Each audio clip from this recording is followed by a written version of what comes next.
Amakim kutilmaganda qaytib kelganida hovlimizdagi sokinlik birdan buzilgandek bo'ldi. Onam uni ko'rib hayronlikdan bir muddat gapira olmay qoldi, chunki u 10 yildan beri na qo'ng'iroq qilgan, na bir xabar yuborgan edi. Men esa bolaligimdan beri uni ko'rmaganman, faqat suratlarda 60dagi kulgili voqealar orasida eshitganman. Shunga qaramay, uning ko'zi menga beixtiyor tanishday tuyuldi, go'yo uzoqdan qarab turadigan, odamning ruhini teshib o'tadigan nigohlar. Amakim salom berib ichkariga kirar ekan, u bilan birga uyga nimadir kirgandek, yillar davomida yopiq qolgan eshiklar giyqillab ochilgandek bo'ldi. Onam unga joy tayyorlayotganda men eshik oldida turib uning chamadonini kuzatdim. Chamadon eski, yirtilgan, lekin juda og'ir edi. Amakim esa uni qo'liga ham olmay, go'yo kuch qolmaganday sudrab kelgan edi. Men ichimda savollar girdobi bilan kurashdim. Nega u qaytdi? Qayerdan keldi? Nimaga bu qadar charchagan?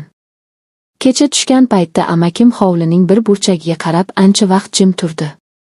Onam ovqat keltirganida ham u bir necha lahza qarab qoldi, xuddi qandaydir narsani kutayotgandek. Men esa uning har bir harakatiga e'tibor qilmaslikka urindim, lekin qo'limdan kelmadi. Juda ko'p yillar davomida yo'qligidan so'ng birdan paydo bo'lishi, bu shunchaki qaytish emas edi. U kechki ovqatda hech narsa yemadi, faqat issiq choyni asta-sekin ichib o'tiraverdi. Onam so'radi, "Yo'lda ovqat yeganmisan?" Amakim boshini chayqab, "Yo'q, ishtaham yo'q" dedi. Ammo uning ovozi juda charchoq bilan to'la edi, go'yo so'zlari ham og'ir yuk ko'targanday charchagan. Kechasi u yotoqxonasiga kirib ketgach, men onamga unga nima bo'lganini so'radim. Onam yelka qisib, "Uning o'zi aytadi" dedi. Ammo men bilardim, onam ham hamma narsani bilmaydi. Bu qaytishning orqasida qandaydir yashirin narsa bor edi. Tunda shiftga tikilib yotarkanman, amakimning chamadonida nima borligi haqida o'yladim. Yuk juda og'ir edi. Unda kiyimlaru oddiy buyumlar bo'lishi mumkin emasdi. Bir mahal tashqaridan eshitilgan galati tovush meni seskantirib yubordi. Derazadan qarasam, amakim hovlida o'tirgan, chamadoni yonida edi. U chamadonni ochib, ichidan nimadir olayotganday ko'rindi, lekin qorong'u bo'lgani uchun aniq ko'ra olmadim. Ertasi tongda esa chamadon xonada yopiq holatda turardi, xuddi kechasi hech narsa bo'lmaganday. Men yotoqxonadan chiqayotganimda amakim bilan ko'zlarimiz to'qnashib qoldi. Uning nigohida kechagi holatga izoh berilmaganday sovuqlik bor edi. Men hech narsa demadim, balki aytishga qo'rqdim. Biz birga nonushta qildik, lekin amakim hech narsa yemasdi, faqat o'tirardi. Onam unga sog'ligi haqida gapirganida amakim hammasi yaxshi deb qo'ya qoldi.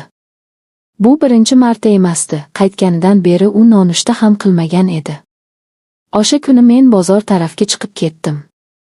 Uyga qaytganimda amakimni uyning orqa tomonida eski ombor yonida ko'rdim. U yerga hech kim kirmasdi, yillar davomida qulflangan, chang bosgan, suv o'tib ketgan joy bo'lgan. Men amakimni ko'rib hayron bo'ldim, u nega ombor yonida turibdi? Nega u multilmay o'sha joyni kuzatmoqda? Men unga yaqinlashganimda u birdan ortiga o'girilib menga qaradi. Uning ko'zida bir zumga vahimaga o'xshash narsa yalt etib ko'rindi, so'ngra yo'qoldi. "Bu yerga kelmang" dedi u shoshib. Men hayron bo'ldim. "Nega?" dedim. U esa javob bermadi, faqat yelkalarini qisib uy tomonga qaytdi. Men esa ombor eshigining qulfidan chang to'kilib turganini, pastki qismida esa yaqinda kimdir tegib ketganday izlar paydo bo'lganini ko'rdim. Kech kirgach, onam menga amakim haqida qayg'urayotganini aytdi. U qaytganidan beri beozor ko'ringani bilan ichida qandaydir og'ir dardi bor edi. Men onamga kechasi ko'rganim haqida aytmoqchi bo'ldim, lekin to'xtadim. Chunki hali hech narsa aniq emasdi, faqat taxminlar edi. Shunday bo'lsa-da, uyda hamma narsa o'zgarib borayotganini sezardim. Amakim uyga kirgandan beri uy ichidagi havo og'ir, nimadandir cho'chiyotgandek. Kechasi yana o'sha tovush eshitildi. Men o'rnimdan turib asta deraza yoniga bordim. Hovlida hech kim yo'q edi. Biroq ombor tomondan galati shitir-shitir ovoz eshitildi. Men yuragim hapriqib shundoqqina qarab turdim. Bir mahal amakim ombor eshigidan chiqib keldi. U atrofga alanglab qaradi, so'ng qo'lidagi mayda kalitni cho'ntagiga solib qo'ydi. Men derazadan uzoqlashdim. U esa u tomonga qaytdi. Bu safar uning yurishida qo'rquv emas, balki bir qarorga kelgan odamning qat'iyligi sezilardi. Ertasi kuni men baribir bardosh bera olmay ombor tomon bordim. Eshik qulfini ushladim, u qattiq, mustahkam edi. Ammo qandaydir galati hid kelardi, eski narsa hidi emas, boshqacha, qandaydir sovuq temir hidi. Bu hid menga notanish edi. Men o'sha zahoti birorta qo'rqinchli xulosa chiqarishni istamadim. Balki u yerda faqat eski buyumlar bordir. Balki amakimga o'tmishidan qolgan esdaliklar shunchaki kerak bo'lgandir. Ammo kechasi ko'rgan kalit, tovushlar, uning bu yerni kuzatishi bularning oddiy emasligini bildirardi. Bir necha kun o'tdi. Amakimning uyda yurgani hamon galati edi. Ba'zan u bir burchakda jim o'tirib qolardi, ba'zan qog'ozlarga nimadir yozardi. Men bir kuni uning yozayotgan narsasini ko'rmoqchi bo'lib yaqinlashdim, lekin u qog'ozni darrov yopib qo'ydi. Ovozida hech qachon eshitmagan sovuqlik bilan, "Bu shaxsiy narsam", dedi. Men orqaga chekindim. Shu paytdan boshlab u menga yanada ehtiyotkorona munosabatda bo'la boshladi, go'yo men nimadir bilib qo'yishimdan xavotir olayotganday. Kunlar o'tib onam ham buni sezdi. U amakimning tunlari to'siq bilan yurganini, ba'zan eshiklar qarsillab qo'lida kalit bilan yurganini ko'rib mendan, "Bu odatmi? Sen biror narsa bilasanmi?" deb so'radi. Men bilmayman dedim, ammo ichimda shubhalar tobora kuchayardi. Bir kuni ertalab turib qarasam, amakim yo'q edi. Onam ham bilmas ekan. Uning yotog'i tuzalmagan, chamadoni esa ochiq holda turardi. Men chamadonga qaradim. Ichida faqat bir nechta eski kiyimlar, yirtik daftar bo'laklari, xat qoldiqlari bor edi. Lekin chamadon kecha og'ir edi, endi esa juda yengil edi. Qanday qilib? Nima o'zgardi? Qayerga g'oyib bo'lgan? U kecha omborga tushgan bo'lsa kerak. Men darhol tashqariga chiqdim. Ombor eshigi ochiq edi. Men xavotirda oldinga bosdim. Ichkariga kirar ekanman, qorong'u, chang bosgan joydan sovuq shamol yuzimga urildi. Ichkarida hech narsa yo'qdek tuyuldi, faqat bir burchakda katta qora latta yotardi. Men unga yaqinlashdim. Lattaning ostida yo'lsimon izlar bor edi, xuddi kimdir og'ir narsani sudragandek. Izlar omborning orqa devori tomon yo'nalgan edi. U yerdagi eski yog'och taxta sargaygan, biroz ko'tarilib turgandek edi. Men taxtani ko'tardim. Ostida yer biroz kavlangan, xuddi kimdir yaqinda o'sha yerga nimadir yashirgandek. Men cho'kdim, qo'lim bilan yerga tegdim, tuproq hali ham yumshoq edi. Shu payt tashqaridan qadam tovushi eshitildi. Orqamga qarasam, amakim turardi. Uning yuzidagi ifoda men ilgari ko'rmagan, qo'rquv, charchoq va ehtiyotkorlik aralash edi. "Bu yerga tushmang", dedi u past ovozda. Men unga qaradim. "Nega?" dedim yana. Bu safar u jim turmadi. Bir necha soniya sukutdan so'ng, "Men hali buni tushuntira olmayman. Ammo bilib qo'y, bu sen o'ylagan narsa emas. Faqat bu yerga yaqinlashma", dedi. Uning ovozida iltijo ham, buyruq ham bor edi. Men o'rnimdan turdim. U taxtani qayta yopib qo'ydi, so'ng menga qarab, "Bu vaqtinchalik. Men ketaman. Bir necha kundan so'ng bu joy bilan ham, mening qaytim bilan ham bog'liq bo'lgan hamma savollarga javob topsang, hayron qolmaysan", dedi. Men hech narsa tushunmadim. U esa yana bir bor atrofga alanglab qarab xonaga qaytdi. Men onamga biror narsa demadim. Chunki amakimning gaplarida qandaydir jiddiylik bor edi. Kechasi yana tovush eshitildi. Bu safar men derazaga bormadim, ombor tomondan kelayotgan tovushlar aniqroq, yaqqolroq edi. Go'yo u yerda kimdir yer kavlayotganday yoki qattiq temirning surilishi eshitilardi. Men yuragim hapriqib quloq soldim. Bu safar men qo'rqmadim, aksincha bilishga qiziqish kuchli edi. Ammo shu bilan birga amakimning "yopiq tur" degan ovozi ongimda takrorlanib turardi. Tong otganda men yana ombor tomon bordim. Bu safar eshik qulflangan edi. Kechagi galati tuproq izlari esa yo'q, go'yo kecha bo'lgan hamma narsa bir zumda o'chirib tashlanganday. Shu payt orqamdan amakim ovozi eshitildi. "Men bugun ketaman", dedi u. Men unga qaradim. Nega? U ko'zlarini bir nuqtaga qadab, vaqti keldi, dedi. Onam esa hech narsa demadi, faqat ko'zida alam bor edi. Amakim yo'lga tushayotganda u menga yaqinlashib, yengilgina, bir kuni yozuvlarni o'qi. Ularni topasan. Shunda hammasini bilasan, dedi. U yo'ldan nariga o'tib borayotganida men uning qo'lidagi kichik qora sumkani payqadim. Chamadon emas, balki butunlay boshqa narsa edi. Atigi bir necha kun ichida u odam o'zini yillar davomida qiynagan sirni o'zi bilan yana olib ketayotgandek ko'rindi. U ketdi. Uy yana sokin bo'ldi. Ombor oldidagi izlar yo'qoldi. Kechasi tovushlar qaytmadi. Ammo men bilardim, ombor ichida u yashirgan narsa, chamadonda bo'lgan og'ir yuk, yozuvlar, u bilan bog'liq sirlar bir kuni baribir ochiladi. Va o'sha kun kelguncha men bular haqida o'ylashdan to'xtay olmayman. Amokim ketganidan keyingi dastlabki kunlarda uy galati tarzda bo'shab qolganini sezdim. Xuddi u bilan birga uyda yillar davomida o'rnashib qolgan qandaydir xavotir, qo'rquv va sirlarning og'irligi ham ketgandek edi. Lekin shu bilan birga uning ketishi menga savollarni yana ham ko'paytirib berdi. Onam, u yaxshi joyga boribdi, o'zini tuzatib oladi, deb tasalli berdi, ammo men bilardim, bu ketish odatiy ketish emasdi. Amakimning ko'zlaridagi o'sha so'nggi nigoh menga aytgan, yozuvlarni o'qi degan gapi kun bo'yi qulog'imda jaranglab yurardi. Bir necha kun o'tib men nihoyat uning xonasiga kirdim. Chunki u eslatgan yozuvlar shu yerda bo'lishi kerak edi. Xona hali ham uning hidini eslatardi, eski kitoblar, chang, uzoq yo'llar hidi. Men stol tortmasini ochdim, u yerda bir nechta qog'ozlar, eski daftar va chizilgan notanish belgilar bor edi.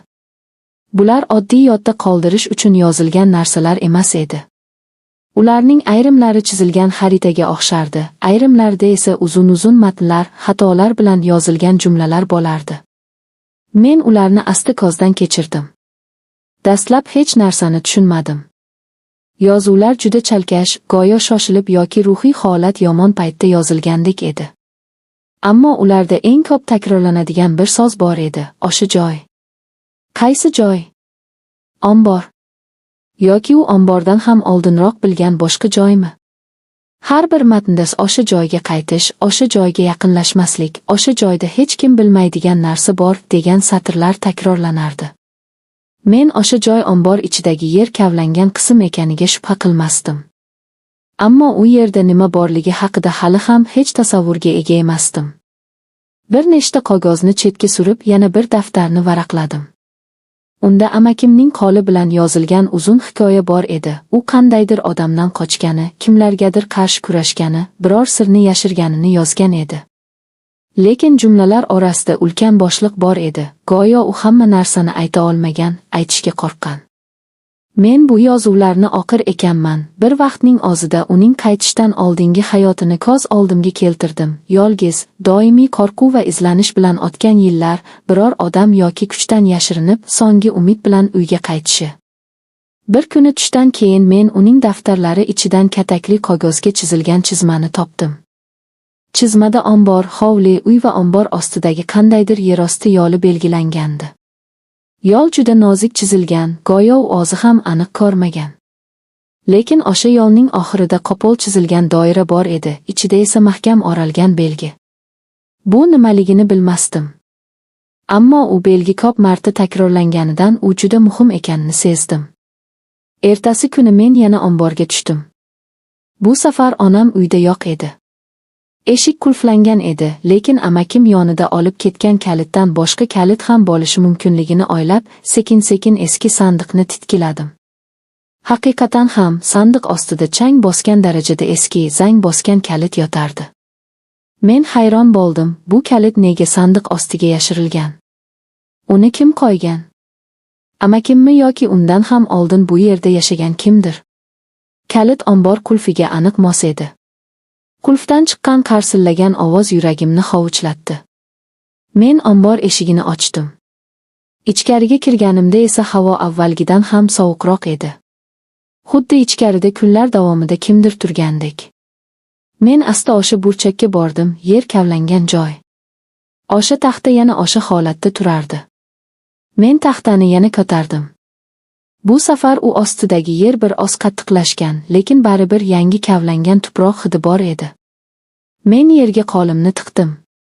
Bu safar elimga biror narsa tegdi. Men chochib qo'limni tortdim. Keyin og'zimni bosib, yana qo'limni tiqdim va ehtiyotkorlik bilan o'sha narsani tortib chiqdim. Bu yogon, qora matoga o'ralgan narsa edi. Men uni ochdim. Ichidan zanglagan temir quti chiqdi. Qutining qopqog'ida notanish belgilar bor edi, xuddi amakim yozuvlarida bo'lgan belgilarning ayni o'zi. Men qutini ochib ko'rmoqchi bo'ldim, lekin u qattiq yopiq edi. Qutining yoni juda sovuq edi, go'yo muzlatganda saqlangandek. Men uni asta silkib ko'rdim, ichida nimadir bor, lekin og'ir emasdi. Qutini qo'limda silkitar ekanman, ichidan ham galati ovoz eshitildi, temir narsaning sekin urilishi kabi. Bu quti shunchaki oddiy buyum emasdi. Amakim uni nega yerga yashirdi? Va nega men uni topishimni xohladi? Men qutini olib xonamga qo'ydim. Bir necha soat davomida uni ochishga harakat qildim. Pichoq, kalit, hatto bolta ishlatib ko'rdim, ammo foydasi bo'lmadi. Quti go'yo ichidagi narsani hech kimga ko'rsatmaslik uchun maxsus yasalgan edi. Bir vaqt ichida unga tegish ham og'irlik keltirayotgandek bo'ldi, qo'limni sovuq qilib yuborardi.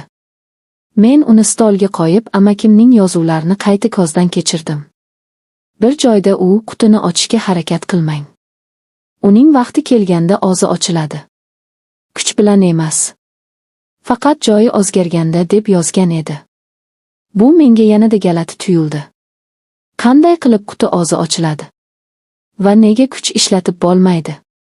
O'sha kechasi men uxlolmay yotdim. Quti xuddi menga qarab turgandek ichida qandaydir tovush bor edi. Ba'zan quti ichidan juda past, quloq bilan eshitib bo'lmaydigan titroq ovoz eshitilardi. Bu ovoz yotganimda ham, o'rnimdan turganimda ham meni bezovta qilardi. Bir mahal beixtiyor o'rnidan turdim va qutini qo'limga olib deraza yoniga bordim. Tashqarida qorong'u tungi shamol shovullab turardi, yulduzlar esa juda xira ko'rinar edi. Qutini deraza tokchasiga qo'ydim. Shu payt uning ichidan yana o'sha ovoz eshitildi, bu safar biroz balandroq. Men qo'rquvdan orqaga tisarildim. Birdan eshik qiya ochilib onam kirib keldi. U meni hushyor ko'rib hayron bo'ldi. Nima qilyapsan bu paytda, dedi u. Men qutini ko'rsatmaslik uchun yonimni o'girdim. Hech narsa, dedim. Onam menga diqqat bilan qaradi. So'nggi kunlarda sen galati bo'lib qolding. Amaking ketgandan beri o'zgarib ketding, dedi. Men unga hech narsadan xavotirlanmasligini aytmoqchi bo'ldim, lekin ovozim chiqmay qoldi. Chunki chindan ham men bularning hammasini tushunmayotgan edim. Onam ketishi bilanoq qutini yana qo'limga oldim. Unga qaradim. Ichidagi sir menga tobora yaqinlashayotgandek tuyulardi. Keyingi bir necha kun davomida men qutini yashirib yurishga majbur bo'ldim. Uni bir joydan ikkinchi joyga ko'chirar, lekin qutining sovuqligi, galati tovushlari meni tinch qo'ymasdi. Ammo bir kuni ertalab uyg'onib qarasam, quti o'z joyida emas edi. U stol ustidan yo'qolgan. Men xonani agdar-to'ntar qildim, lekin topolmadim. Bir zumda yuragim hapriqib ketdi. Kim uni oldi? Onammi? Yo bo'lmasa, amakim qaytib kelganmi? Bu fikr meni larzaga soldi. Hovliga chiqdim. Havo iliq, tong yorug'i yangi tushayotgan payt edi. Ombor yoniga otdim. Quti o'sha yerda edi. Men uni ko'rib hayratda qoldim. Uni bu yerga kim qo'ydi? Axir men qulfni yopgan edim. Ombor eshigi ham o'sha kechagi kabi qulflangan edi. Qutini olayotgan paytimda uning qopqog'idagi belgi birdan ko'zimga boshqacha ko'rinib ketdi. Xuddi o'zgarayotgandek edi.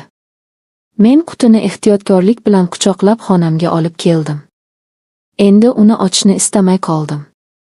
Chunki u o'zi biror joyga borishni xohlayotgandek edi.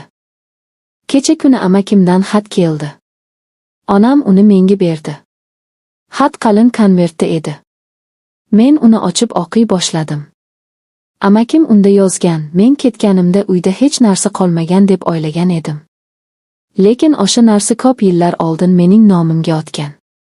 U aslida meni emas, seni tanlagan bo'lsa kerak. Qutini topgan bo'lsang, ehtiyot bo'l. Uning ichidagi narsa hali o'zini ko'rsatmagan. Men uning sirlarini bilaman, ammo hali aytolmayman. Faqat bir gapni bil, u sizlar bilan bog'liq. Oila tarixi bilan. Undan qo'rqma. Lekin ochishga shoshma. Men xatni yana o'qib chiqdim. Bu nimani anglatardi? Quti men bilan bog'liqmi? Bizning oilamiz bilan. Onam hech narsa bilmasmidi? Men qutini o'zimga yaqinroq olib, asta stolga qo'ydim. Endi u sovuq emas edi. Avvalgidan issiqroq edi. Ichida nimadir uyg'onganini his qildim. Qutining ichidagi narsani ochishga shoshmadim. Ammo endi bilardim, bu narsani yashirish mumkin emas, undan qochib bo'lmaydi. Amakim ketdi, lekin sir shu uyda qoldi. Endi u mening bo'ynimda edi. Shu kecha men yana uxlay olmadim. Qutining ichidan past titroq ovoz eshitildi. Bu safar u uzoqroq davom etdi. Go'yo ichidagi narsa nafas olayotgandek, uyg'onayotgandek edi. Men uni qo'limga oldim. O'sha payt qutining qopqog'idagi belgi asta-sekin yorishib, juda xira nur tarata boshladi. Bu nur devorlarga tushdi, ular orasida galati soyalar paydo bo'ldi. Men qo'rquvdan titrab ketdim. Ammo shu bilan birga ichimdan qandaydir kuchli quvvat o'tgandek bo'ldi. Quti birdan issiq bo'lib ketdi. Men qo'limni tortdim, quti stolga tushdi. Shunda uning qopqog'i asta ochila boshladi. Kuch bilan emas, go'yo o'zi andishali harakat bilan ochilayotgandek. Men nafasimni ichimga yutdim. Ichidagi sir endi meni kutayotganini bilardim. Qopqoq ochilishidan oldin xonamdagi shamol kuchaygandek bo'ldi. Quti ochilishidan bir zum avval uning ichidan juda yorqin, ammo ko'zni kuydirmaydigan nur otilib chiqdi. Men qo'limni ko'zimga tutdim. Bu nur butun xonani yoritdi. Va nihoyat quti ochildi. Ichida juda kichkina, ammo galati shakldagi qora tosh bor edi. U oddiy toshga o'xshardi, lekin yuzasida notanish belgilar nur taratib turardi. Toshning atrofida esa juda iliq nur bor edi. Men unga yaqinlashdim. Tosh pastdan qo'limga tortayotgandek edi. Men uni qo'limga oldim. Shu zahoti xonada hamma narsa o'zgardi. Odamning eshitishi qiyin bo'lgan tovushlar, uzoqdan kelayotgan ovozlar, galati andisha hammasi bir joyda yigildi. Men bir zumga hushimdan ketay dedim. Ammo o'zimni tutdim. Tosh qo'limda turardi, u menga qandaydir xotiralarni namoyon qilayotgandek, uzoq-uzoqlardan kelgan tarixni eslatayotgandek edi. Men shu tosh bizning oilamiz sirining kaliti ekanini angladim. Amakim yillar davomida undan qochgan. Yillar davomida uni yashirgan. Endi esa u mening qo'limda turardi. Men bilardim, bu hikoya endi endigina boshlanmoqda. Sir ochildi, lekin uning ortida hali juda ko'p haqiqatlar yashiringan. Va men o'sha haqiqatlarni topishga tayyor edim.